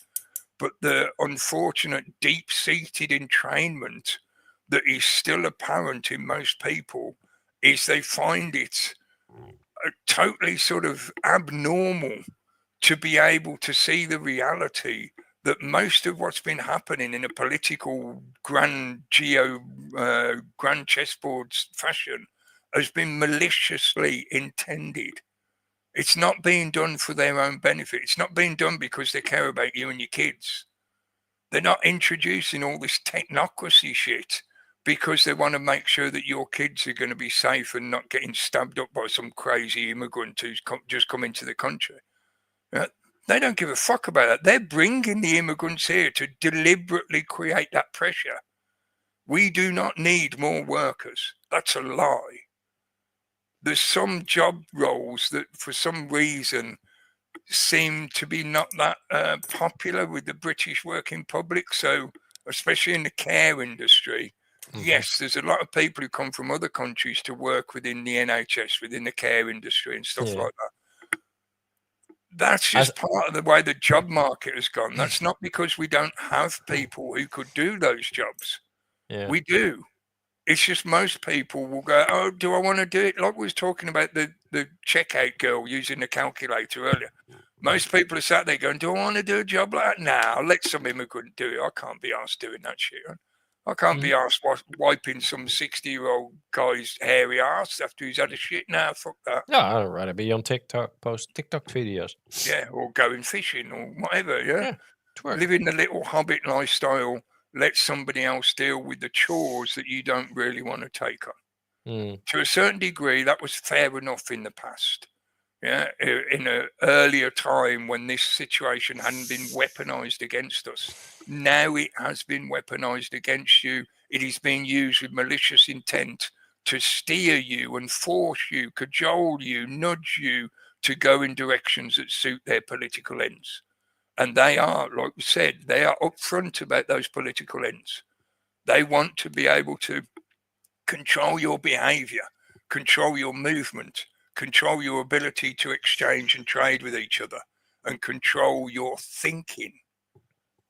Yeah, they want to. Yeah, well, it's human 2.0 actually, Cookie. Yes, that's part of the indoctrination of the children. Yeah, and the introduction of like you mentioned the transgender stuff earlier. There was a protest march in London on the weekend for the women against the ignoring of the ruling, you know, the High Court, the Supreme Court ruling, where it wasn't a ruling, it was a reassertion of the law as it is, yeah. Biological sex takes precedent when deciding the segregation of the two sexes.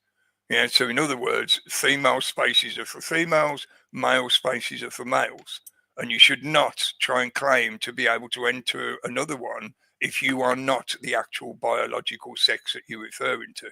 So you can't just say like, oh, I feel like a woman, so I'm going to go in the woman's toilet. No, that's against the law.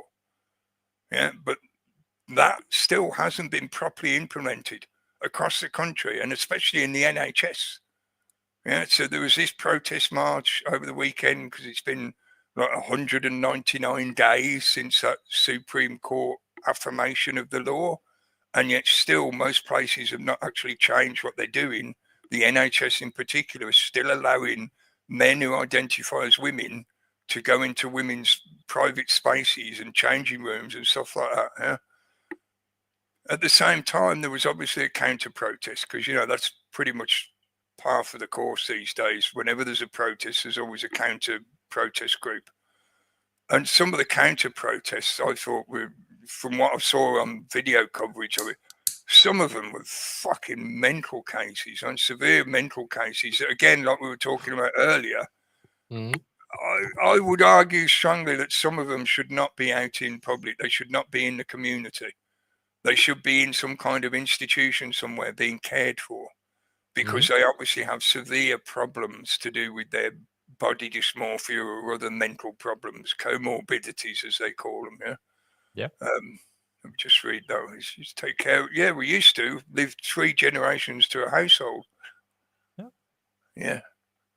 Now the aged care system is like a prison of the old. It's similar to the same kind of narrative tactic, political tactic they use with second wave feminism to persuade women to join the workforce so that they could tax them more. But it also was partly to do with splitting up the family and reducing the family unit, you know, weakening the family unit. And now we're in a stage where it's like third wave feminism is even more fucking over the top crazy. But my point being about it's with meals.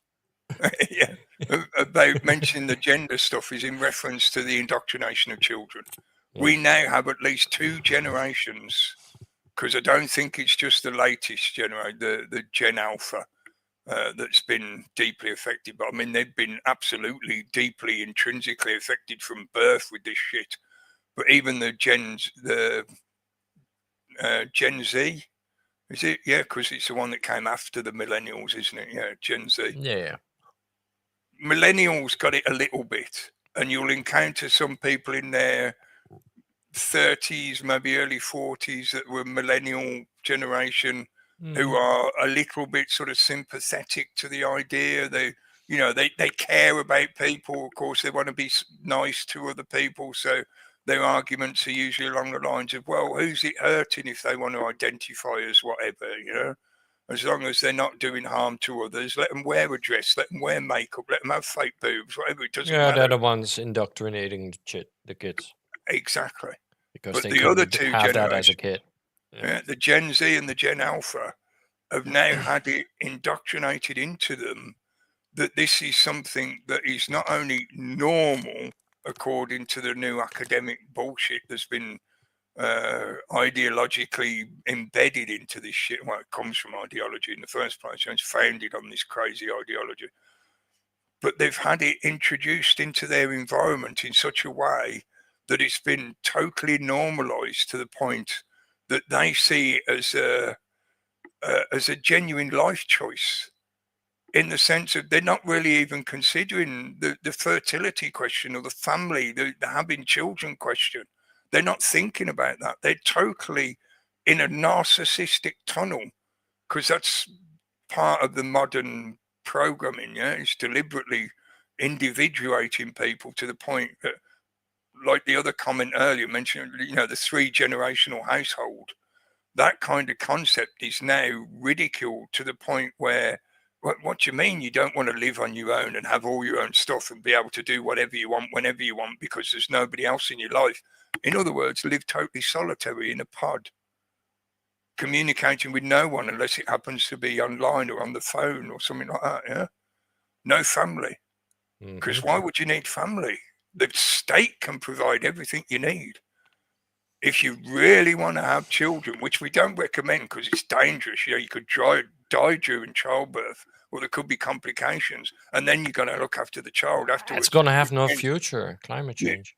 You won't be able to go out. You won't be able to have fun with your friends because you're too busy taking care of children. Children are such a fucking burden.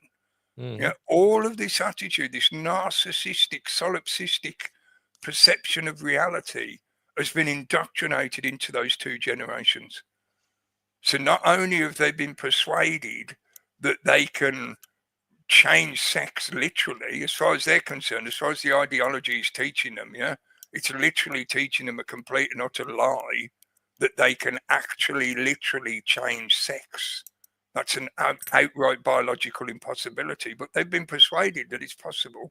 Even fucking David Lammy thinks that with the right fucking pills, a man can grow a uterus.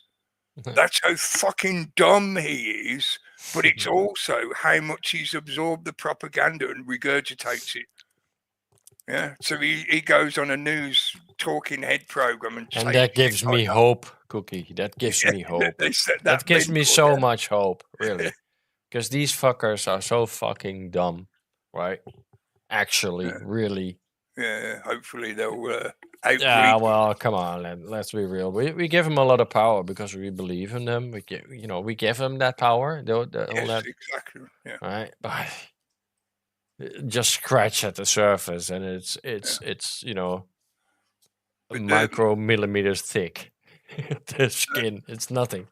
Those two generations are now going to be. I mean, the Gen Zs are all now hitting their early 20s. Mm-hmm. They're late teens, early 20s, which means they're just starting to become the adults that are going to be running society. Yep. I say running, I mean in the sense of doing the day-to-day chores of society. Hey, I'm a coder now. What can I do? Learn to farm. Forget learning to code. That's done with. This is something else that they've both been both those generations have been indoctrinated. That's that generation, learn to code generation. Yeah. AI is doing away with all that. Yeah. Whether you believe AI is going to be true sentience or whatever, it doesn't matter. The algorithmic LLMs, the large language models, are already more than capable to take over the majority of jobs. So it doesn't need to be true AI, sentient, blah, blah, blah. No, just what they've got already is capable of automating. A computer can program better than a human. Exactly. So the usual phrase that we had approximately 10 years ago or so when the first financial crash hit in 08, a bit more than 10 years, but whatever, where everybody started saying, learn to code. You got to adapt to the new paradigm, man. You can't do those industrial jobs anymore, but if you learn to code, you can get a job in internet communication technology. Oh, it's great. Yeah, that's that's my generation, IT.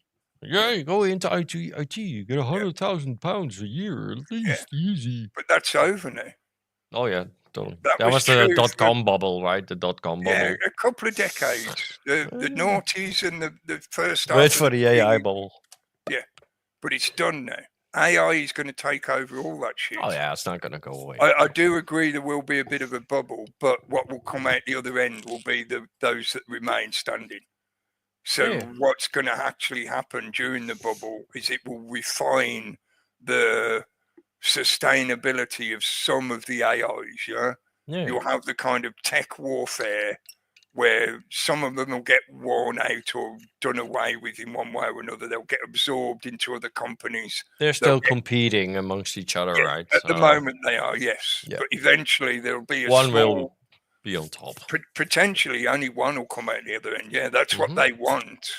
Yeah. But it might be more than one, or it might be one that's made up of other sub-franchises, that kind of thing, But anyway, the point being is that AI is doing away with all those jobs. So you don't want to learn to code now. You want to learn to farm, learn to grow things. Because as this situation gets worse and as the general population is pushed further and further into extremes, and I know I sound like I'm talking from a black pill perspective when I say this, but I'm just trying to be realistic. And we're already starting to see this kind of stuff happen and build up. The situation they've created is deliberate to try and engender a violent response from the general public. Because based on that, and this is in Klaus Schwab's own statement about, oh, you're going to see an angrier world, and including in the Rockefeller project document that we talked about years ago, where they described 4 different scenarios, one of which included the potential of a pandemic and all that shit. Yeah, I've still got that video on the channel. Project of a New Century, that one? No, it's after a that. New American Century? Oh, that's No, CFR, not isn't it? PNAC. Yeah. No, that's CFR. Sorry. Yeah, it's after that. It's there is a video about it on my channel somewhere, but the point being is they knew that they were planning to push most of the Western nations in particular, but pretty much all of the developed world nations, to a point of violent rebellion, because for their purposes to progress into the new paradigm that they're trying to force us to adopt, or they're trying to introduce and force us to participate in, because we are the batteries that fuel their system, their engine. They need us to be violent so that, for one thing, they can cull some of our number, because they're already culling us in a hidden eugenics fashion. Things like the transgender agenda is a eugenics agenda. Yeah, it's to stop people breeding, basically. The bringing in of foreign people, of immigrants, is also to dilute the ethnic genome and to reduce indigenous population breeding. Yeah, so they create the brown goo effect, where they want a single globo homo. I've heard some people describe it as, you know, the singular ethnic group of the world population, the one world system. But they need us to be violent, because that will give them the justification to introduce the higher levels of surveillance and security apparatus that, I mean, it's already a prison planet, but they want to turn it into a full-on technocracy, open-air prison. So to justify the increase in security, which includes things like locking down of train stations so that you're not allowed to travel unless you have some kind of special permission slip. Papers, please. Are you allowed to leave your 15-minute city? That kind of level of security and control, they have to have some kind of justification in the thinking of the general public. They don't actually literally need it. They could just write a legislation and say, oh, we're going to do this now. But that tends to only work in small countries with small populations, where the logistical differences in numbers between the military and the judiciary and the population is still in the favor of the people who are running the military. In other words, there's enough military to keep the population suppressed. But in most of the Western nations, that's not true. Logistically, they are worse than Custer's Last Stand, and they know it, which is why they shit themselves so much whenever we get uppity. Yeah, because they know they are literally a piano wire away from a lamppost in terms of their security from the general public. This is why they play the narrative of being afraid of us so much, and why occasionally they sacrifice some of their own people so that they can bring in laws to keep us further away from them. So they killed David Amos. Yeah, he was stabbed in his own constituency office by somebody they claim was another religious extremist crazy person. Yeah. What was the woman's name? The female politician who got stabbed in the street. Oh, fuck, yeah. With a funny name. She had a funny name. Yeah. Richard D. Hall covered it really well. His research into it is really good. I recommend it if people the chat will know. It'll come up. Yeah, the point was, it was just about the fact that I could say I'm speculating just for alleged reasons, whatever. But I would argue that they... Joe Cox, thank you, Spanish. Yes, Cox. Spanish. Oh, thanks. Yeah. It was a funny name, wasn't it? Yep, Cox. Yeah. But I think it's easy enough to speculate that could have been a MyHop. I mean, it's possibly what's called a lie hop. If people haven't heard those phrases before, lie hop means let it happen on purpose. MyHop means made it happen on purpose. Yeah, these are in relevance to what are usually false flag events, but basically any event that has suspicious influences involved in it, like the 7/7 bombings, the Oklahoma City bombing, the 9/11 event, etc., etc. You know, there's lots of examples, but it's the classic never waste a good crisis, but if you don't have a crisis, just make one. Make one, yeah. And that's what I mean, in the sense of, if they really wanted to, they could just introduce legislation. Like with the digital ID, they could say, we don't care, like they did on the response to the petition. And he is going to do that for sure. They are going to do that. But They're I not think gonna that's ask you. because at some point they know they're going to have to roll the dice. And this is why they're so interested in monitoring all of us and what we talk about and what we share with each other. Because they are using live analysis of the internet and our activity through all our devices to get a gauge of the general mood of the population, to know whether they can take that next step or not. As in, if they come on the TV tomorrow and announce that they're going to start using digital ID on Wednesday, do they think the public is going to literally rebel in the streets? Yeah, that's what their live monitoring is looking for. The biggest problem here is, right, Mr. Davos is doing Davos things. So this is not in the best interest of England or the UK or any of you. This is doesn't not matter. about nations. No. You have to get with the program. That's a globalist program. And 2030 is coming along pretty quickly. So, and by that time, all that has to be set in place for the global system to fucking work. And if you're, opting out on this, then no, you got a problem. Right? They're gonna bomb you or what the fuck, but they're gonna not be happy. So it's gonna happen. In the movie Demolition Man, and I highly recommend watching it, even though it's a typical 1980s cheesy action movie. Is it 80s or 90s? I'm not sure exactly when it came out, but it's a cheesy action movie. But the way the society is portrayed is pretty much literally what they're trying to take us into. Almost exactly the kind of shit that they want to take us into. And there's a lot of general scenes that are portrayed. 93. Was it 93? A bit later than I thought. I thought it was earlier than that. But I mean, things like the virtual sex experience, where they don't do anything physical. They just put VR helmets on. Things like that, the morality code and being fined automatically. Nobody has actual cash. It's all credits in a digital system. The constant surveillance and monitoring of the entire population. Go and watch it. You'll see what I mean, yeah? Like I said, it's a bit of a cheesy action movie, but there are so many elements that are included in the portrayal of the world in that movie. It's spot on to the shit they're trying to take us into. Yeah. But one of the things they make use of... I kind of like the prison system, like where they put you to sleep and just, when you're done with you wake up. Yeah, like suspended animation. Yeah. Yeah, I like that. But one of the things they use in the storyline to do it as an action movie is there's a bunch of resistance people, and they call them the dregs.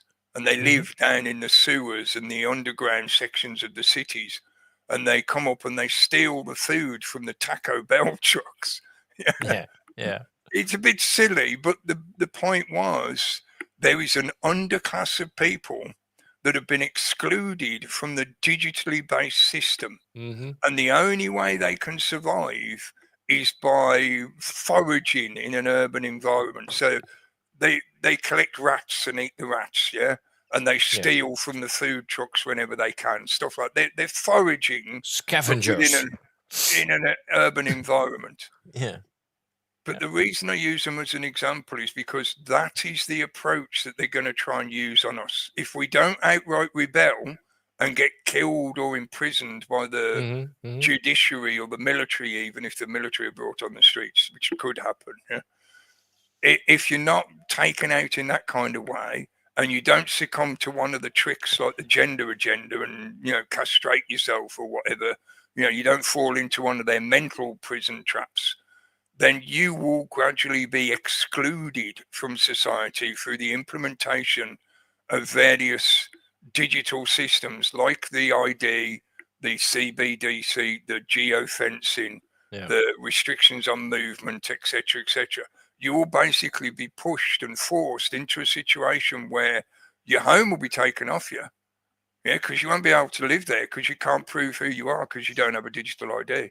So you won't be able to rent any property, and ownership of property will not happen. No. So you might have a big wad of money in your pocket and you go, you want to buy a house or a flat. No, it won't be allowed. You can only rent. And to rent somewhere, you have to have ID. So you can't live anywhere. You won't be able to buy food. You won't be able to access any other services because they'll all require the same kind of systems of identification and verification from you. So what do? You end up living in the sewers, in those places where we often now see all the homeless people, and the number of homeless has been steadily increasing year on year, year on year. And it's not just because they're people who've got mental problems. There's a lot more people now that have basically just been through a period of out of the system. Yeah, they've got dumped out of the system. They've got flushed by the system because they're no longer useful to it for whatever reason. So they find themselves in a situation where they're living in their car or they're living in a tent on the side of the road, and they're just doing I know some of those people. Well, no, not really, but I've So but this is they really don't exist. They're also for the tax. They don't pay any tax. They don't exist. They don't care anymore for those people. Even the tax man doesn't give a shit about them anymore. Yeah. Good to see you. I'm glad you saw that the channel was back again. Yeah, we're back. We can keep it going without it getting shut down. I was just noticing the time as well because I've been rambling and ranting on. I won't apologise for it. This is all stuff that needs to be said at the moment. But I would spend a few more minutes just trying to wrap it up and bring it back round to a point of, I mentioned it a bit earlier, almost in a kind of joking fashion, but I don't mean it as a joke. This is something quite serious. And it's not just farming or growing food, etc., that's relevant in this kind of way. Any traditional skill, any skill that requires a certain amount of knowledge base to work from. In other words, it's not just all reliant on the tools that you use. You're not just pressing a button to make it cut out a blueprint pattern, like you can with 3D printers, that kind of thing. Those technologies are fantastic. Make use of them if you've got a use for them as much as you can now, because sooner or later that kind of accessibility is going to be taken away from you. You're not going to be allowed to make shit for yourself. Or if you can, it's going to be so weak. The plastic that you use in most 3D printers is going to become less and less in its tensile strength, put it that way. These things are going to have planned obsolescence forced into them because they certainly can't have a population being able to take care of themselves. That's the crux of this entire situation. They want to take us into a one world system where they sit on top of the heap, on top of the pyramid, and have access to everything they want and live however the fuck they want, the ultimate lifestyle. And you are the fuel that powers the engine to enable their lifestyle. So they'd never want you to be able to escape the engine. You cannot leave because you are the fuel that makes the whole thing run. So they are designing systems. Part of this one world system is not just about it making it one world. It's about creating a setup, an infrastructure situation where you have no other choice but to participate, because trying to exist outside of the system puts you into that kind of example like I described from the movie The Dregs, where you're literally living off scraps in the sewers under the city. They want you to remain within the system to be the fuel that drives the engine of that system. So they are designing methods to keep you trapped within it. And one of those methods is the reliance on digital systems that do things for you. The system is an ultimate parasite, and the parasite wants to convince you that you need them to be there because you are the fuel, you're the host that they're living off. So if you can come up with whatever method you can to be separate from that system, that infrastructure, that control setup, that's what you need to do. And some of those things are learn to grow your own food, learn to farm. I mean, farming makes it sound a bit more like, agricultural industry kind of thing. I don't mean it in that sense, but it's learn the way things grow. Learn about your environment, your location, what grows in your biosphere, because people living in different parts of the country, some stuff might not grow where you live. You can't grow fucking wine grapes in Glasgow, at least I really very much doubt you could. Things like that. Learn about your local environment. Learn about places you can go if you needed to get away.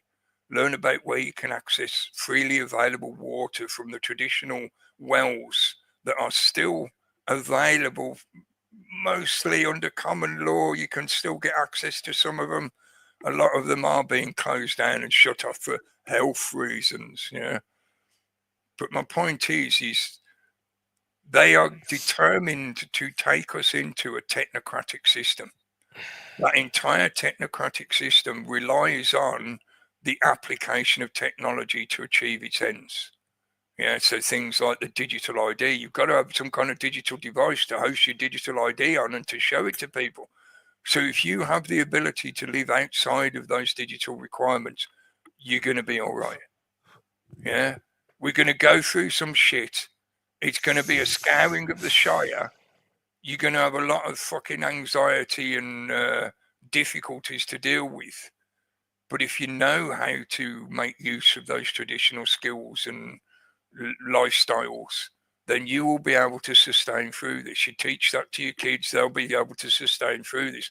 We will outlive them because they're, you sort of mentioned it a bit earlier, and it gives me hope that they are filling most people up with ideas that are so insane, so back to front, that it's like a Darwinian selection process. So in the same way as 5 years ago, approximately, they presented the public with a very similar Darwinian choice. Do you want to have an injection that's probably going to make you have to go through a Russian roulette experience where it could very well kill you, or you can have a bit of a cold? Which do you choose? And a lot of the population, unfortunately, decided to roll the dice and take the jab. That's a bit of a Darwinian selection process, unfortunately. I know it sounds harsh, but that is what these eugenicists' attitude is like. They will ask you, they will give you a false dichotomy of, well, do you want to risk this or do you want to risk that? Both choices are going to have a risk of potential demise involved in them, which is good for them, but it's certainly not good for you. So you need to put yourself in a position where you're not forced to play their game, to play their choice game, their false dichotomy game. Learn to farm, learn to grow, keep communicating with other people, preferably face to face as and when you can. Don't rely purely on the digital, and keep an eye on the. Don't become a plumber either. When you say it that way, that's probably one thing that we're certainly going to need. No, that's the irony of it. There's going to be so many plumbers that, because those are the only jobs left in the future. So, no. It's going to be nobody. If you're in it right now, you're at the peak of plumbing, I would say. Yeah. Right? Welcome to plumbing world. Yeah. Everybody's going to be a plumber in the future. Yeah. We can't help you with your broken leg, but we can fit a toilet. It's the only job out there, yeah.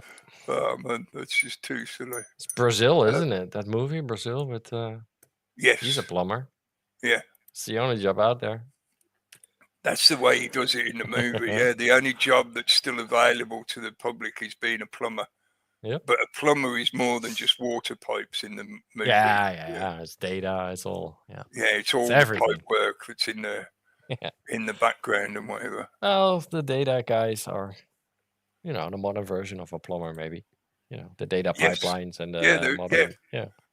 Because for them in their world, the movement of the data and everything was like the flow of water. So plumber is the same kind of thing. Yeah. So all those either that or that is the last jobs that are going to be out there, probably. Yeah, but, the traditional trade skills. No, become creative, I would say. Musician, also painter, singer, and the caring abilities as well.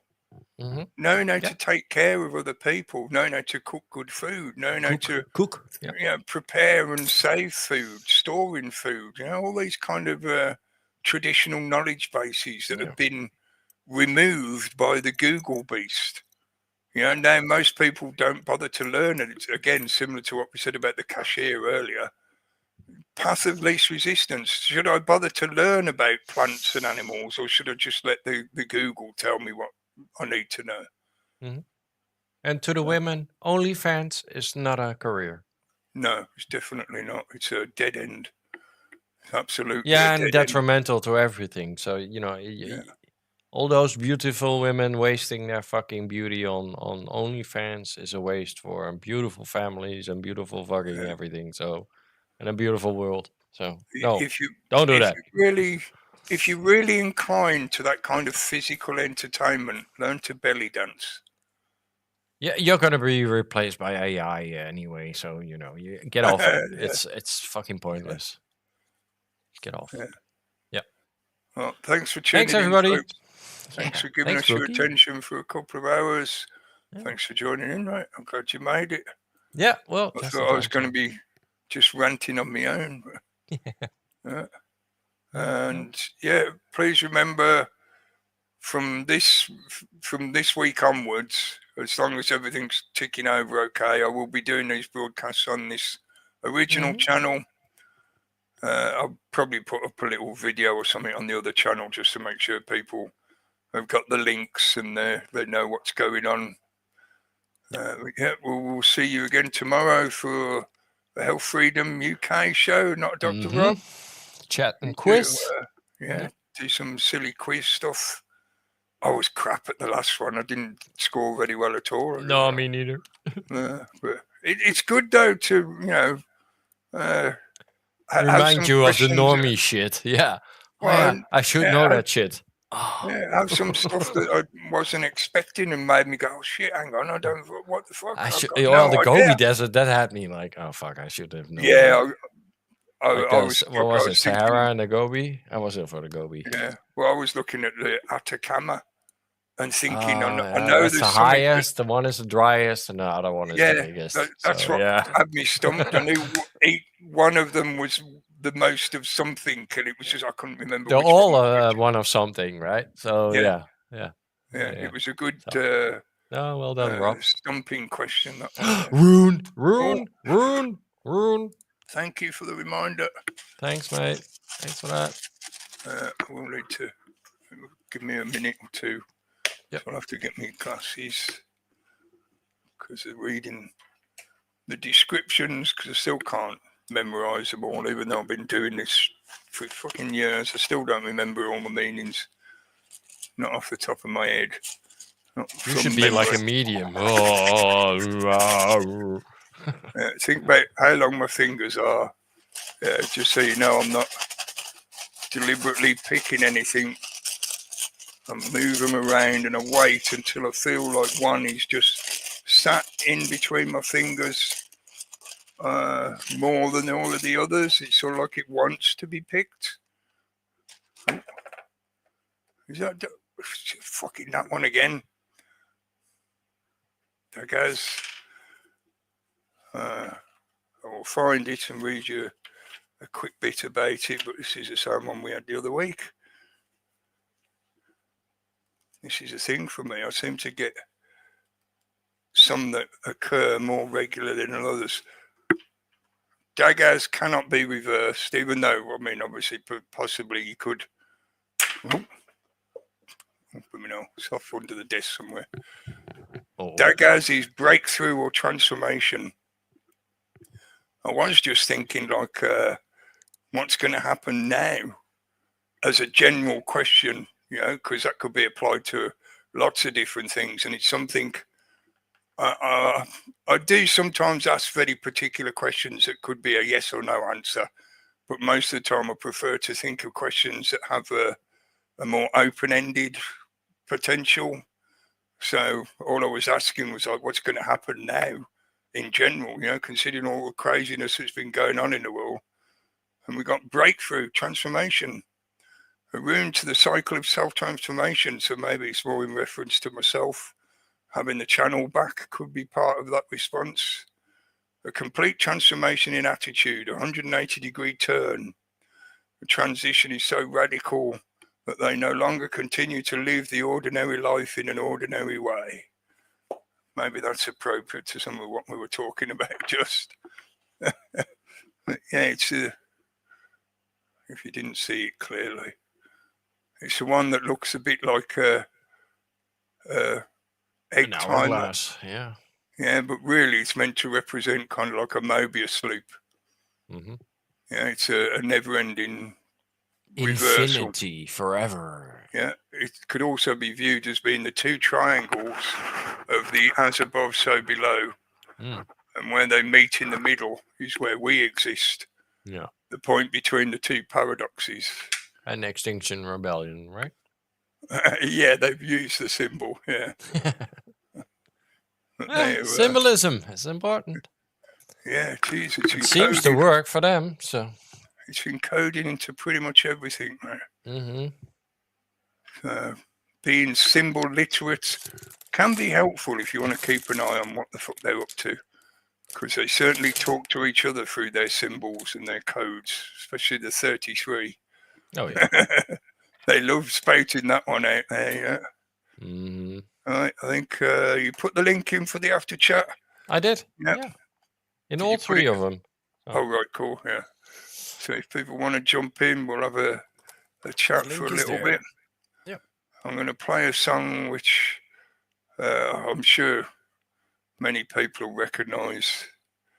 And I thought it was appropriate. One, because it's a nice uplifting song anyway, but also now I've got the channel back. This is just sort of like to be an act of remembrance for one of the guys who I used to interact with regular. And he was really good on covering all of these subjects. Ooh.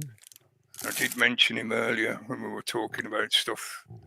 This is from... He's still here. Yeah, he's still with us. Yeah. This is from Jeff C. It was one of his own original songs that he put to some video. I'll play this out for you and we'll see you again soon. So don't believe all the bullshit. Remember to dance and laugh, and we will see you tomorrow. Cheers. Bye-bye.